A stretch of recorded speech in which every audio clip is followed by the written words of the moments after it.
Have you ever wondered what the most popular book was on the day you were born? Well, for me, I was born on May 19th, 1994, and the best-selling book on that day was Remember Me by Mary Higgins Clark. I always like to do a video for my birthday, and this year I just had no idea what to do until I saw this video pop up on my subscription feed, and it is by Teller of Tales. You need to go and subscribe to her channel. I love her content so much, and so I saw her video where she read books from the year she was born, and it's such a great video. She reads some books, she watches some things, and then she just tells you things that happened during that time. And I love this video so much. I love her content, and she deserves so much more viewership. She makes great content, so definitely go and check her out if it's your thing. I loved that video so much that I was like, hey, there's my idea for this year. If you're new here, hi, I'm Alex, this is Pucks and Paperbacks, and I love to do activities in my reading vlogs, so I'll also be watching the most popular movie, which was The Lion King. This is the movie that I resonate with the year I was born. I feel like anytime I look up something about 1994, The Lion King is always there, so I'm definitely going to watch that. I haven't watched it in a long time, so it'll be really interesting. And then I am going to do some other foodie things because I just love doing that in my videos. I have a lot planned for this video, so if you enjoy it, feel free to give it a thumbs up and hit subscribe if you want more videos like this. I make a lot of videos that are creative in this sense, and so if you want more content like that and you also want to hear about queer books, I'm your guy, so feel free to hit subscribe and let's get into the video.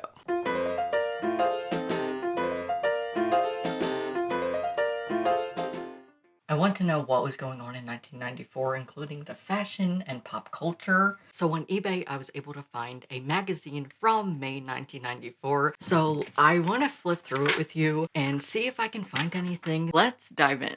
I feel like there's going to be a lot of celebrities that I just don't know because even the person on the cover I've never heard of. Claudia, I couldn't tell you anything about who that is. The fashion trends of the 90s and specifically 1994 were denim and grunge, and I wear no denim.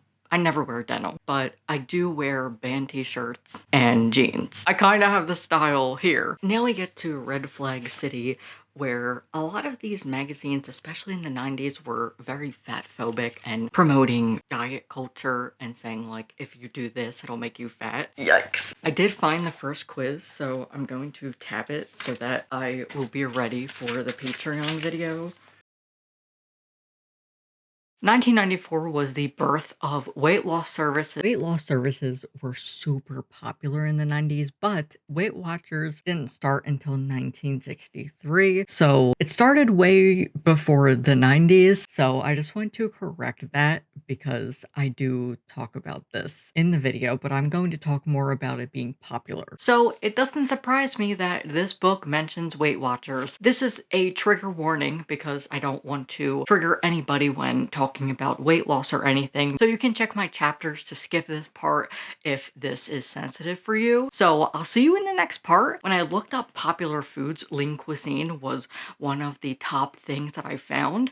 And even going through the 17 magazine, all it talked about was how to lose weight. It probably didn't start in 1994. I'm sure it was before that, but it was more of a fad and it was way more popular during this time, and it's really upsetting. So I just read a little bit more of Remember Me, and there was a mention of weight loss that I want to talk about. I'll read what I just read. This is the start of chapter 3. It says, "That must be Adam. He said he'd call around now." Menly juggled the baby on her shoulder as she reached for the phone. "Come on, Hannah," she murmured. "You finished half the second bottle. At this rate, you'll be the only 3-month-old in Weight Watchers." I expected this to have some problems, but wow, that really caught me off guard and just made me feel gross. Like, that is just disgusting. It's really disheartening to read that, but also just to read all about how prominent and popular Weight Watchers and all of that was popular during that year. I feel like too, it ran into the early 2000s as well. And so it doesn't surprise me, but it's disappointing. As for a mystery thriller, this is very thrilling. There are a lot of people just dropping dead and you're not sure why. And I'm only on chapter 3, which brings us to page 12. So, two people have already died, but they're not sure why. For now, everybody just thinks it's an accident. I guess this is probably the main character, Menly. She is a children's book author and she goes to check on her baby, and her sister is at the house with her. And when she goes in to check on the baby, her sister is dead. And then we're introduced to a couple. It's a guy and a girl, and apparently they were together for 3 months, and so they're going into the waves at the beach and it's not safe. They're not supposed to do that, but they end up going anyway, and the girl disappears in the waves and dies. We're only on page 12 and it's a roller coaster so far. Right now, all the characters just think it's an accident, but I believe that the guy is being questioned. They think that he did it, but we also have a sister die and they just think that that was like a heart attack or something. So we'll see what happens. It's surprising that two people have already died and I haven't even made it that far into the book, so we will see what happens. So I'm going to read more of Remember Me and see how that goes. But tonight I'm going to watch The Lion King because for the next 2 days there's no playoff hockey on. So I don't have anything to consume my brain besides like reading. So I am going to read and also watch The Lion King, which is going to be interesting. It's probably been over a decade since I've watched The Lion King, so I'm really excited to watch it again. I'll just be watching the animated version because that's what came out in 1994, and I am going to have one of the most popular snacks from 1994, Bagel Bites. Now you can give them pizza whenever they want. Pizza in the morning, pizza in the evening, pizza at supper time. When pizza's on a bagel, you can eat pizza anytime. Pizza Bagel Bites. Bite-sized pizzas on wholesome little bagels. Watching the commercial back, I didn't realize that it was actually promoted as a breakfast food. I don't know if it is just like that for the commercial or if I've just been eating bagel bites at the wrong time of day. I usually have it as like a midnight snack or something. I never have it for breakfast. And I'm not going to start doing that now, but I thought that was just an interesting observation. I did not realize that at all. Let me know if you've ever had bagel bites and if you've actually eaten them for breakfast. Disney's movie adventure, The Lion King. There's Simba. He really roars. Simba and Nala, they're so cute together. They're kissing sweetheart cubs. And each Jungle Friend baby has a surprise. Watch baby Nala and her friends go wild. It's a jungle out there. Disney's The Lion King, Roaring Simba, Sweetheart Cubs, Jungle Friend Babies, Jungle Playground, and other plush toys sold separately.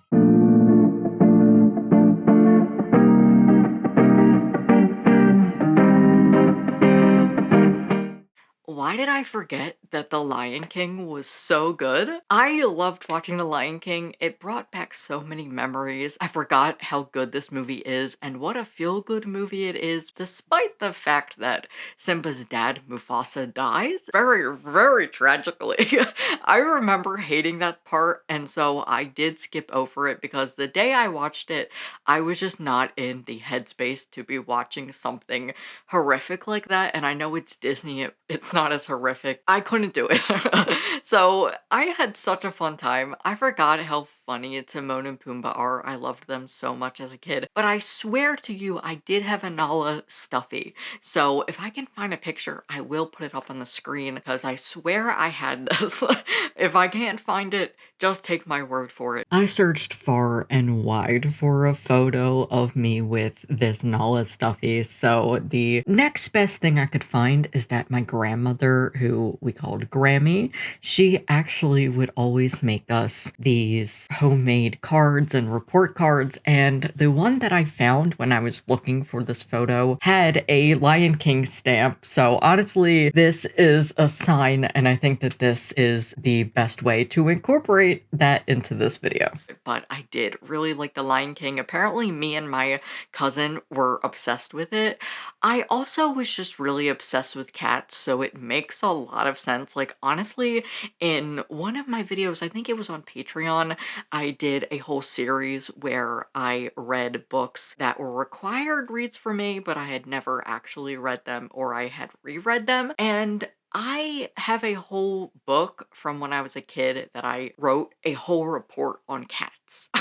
I have a whole booklet about cats, and I did mention it in that video. But yeah, I really enjoyed The Lion King. It was really fun, and it was just a really good time. So I'm really glad I was able to watch it for this video. Naturally, as a Taurus, I wanted to know what the most popular recipe from the year I was born was, so I decided to make it for dinner, and this was Sloppy Joe's, which I had a lot growing up.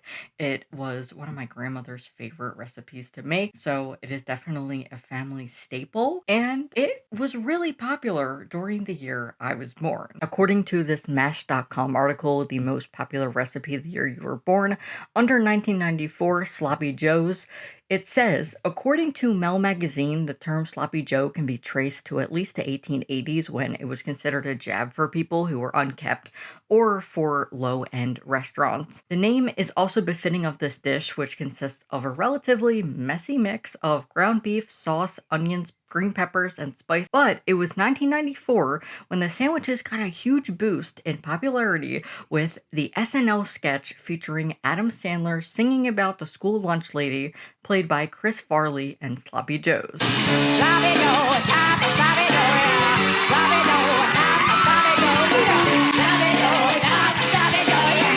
Sloppy Joe, sloppy, sloppy Joe. I had no idea that Sloppy Joe's became popular in 1994 thanks to Adam Sandler singing about a school lunch lady. I had no idea about that. And it's really funny because this is a dish that I always ate growing up and still eat to this day. I'll try and link the recipe down below that I used because it is awesome. I have it a lot. It's really easy and good. I really enjoyed getting to know more about the dish, and I love things like that.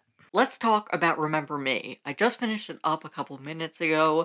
I was listening to the audiobook. Reading this physically was just not grabbing my attention, and honestly, I've just been super distracted by physical books lately that an audiobook was perfect for me. I had some things I wanted to get done today. I cleaned my closet, and I've been looking for some pictures that I wanted to include in this video, so it was perfect to have the audiobook, and I just finished it. So this is a mystery thriller set on Cape Cod, and we're following a bunch of different people, but I would say mainly we're following the couple Adam and Menley, and then we're following Scott, who is the man whose wife died in the ocean. I thought this was interesting. This book does deal with heavy topics, especially with babies.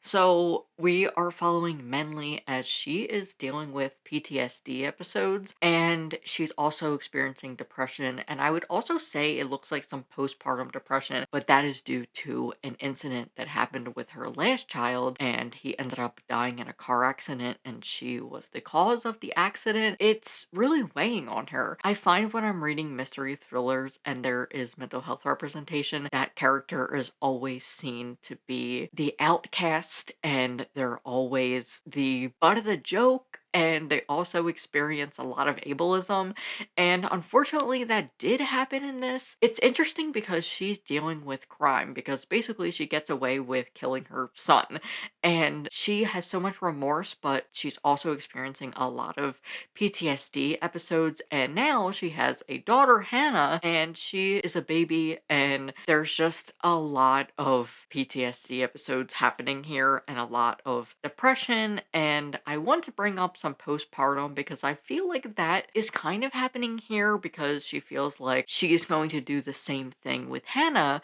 that she did to Bobby, her son. And so that happens a lot in this book, but the mystery is really interesting, and this is the type of book where you just don't know how you feel until the end. And by the end, I was like, whoa, this wrapped up pretty wildly. Like, I think I would pick up this author again. For me, it's in the same vein as Ruth Ware, which is really funny because I'm just not a fan of her. Just personally, I just do not jive with her writing style and her stories, and it really stinks because I always read her synopses and I'm like, wow, these sound really cool, and then I try to read the book and I just can't get into it. But it just had a Ruth Ware feel, so I think I would recommend this. There is a really interesting mystery where you're on a shore house, and honestly it feels like there's some like haunted house elements happening, but basically you're just trying to find out why the two deaths happened happen. But I would say mainly the death of the wife is really being investigated here, and it's just super interesting. Apparently, the author has a movie of some of her books, but I think Remember Me might be the one that's not. I think it would be a really interesting movie, so yeah, let me know if you've read Mary Higgins Clark, because I couldn't find any Goodreads reviews, so I went over to Amazon and she is beloved on Amazon. She's like a lot of older women from like 60 to 80. That is her demographic. Honestly, I didn't think this was too bad. There is some outdated language, but for the most part, it was pretty good. So, do I think this deserved to be the bestseller on May 19th, 1994? Sure.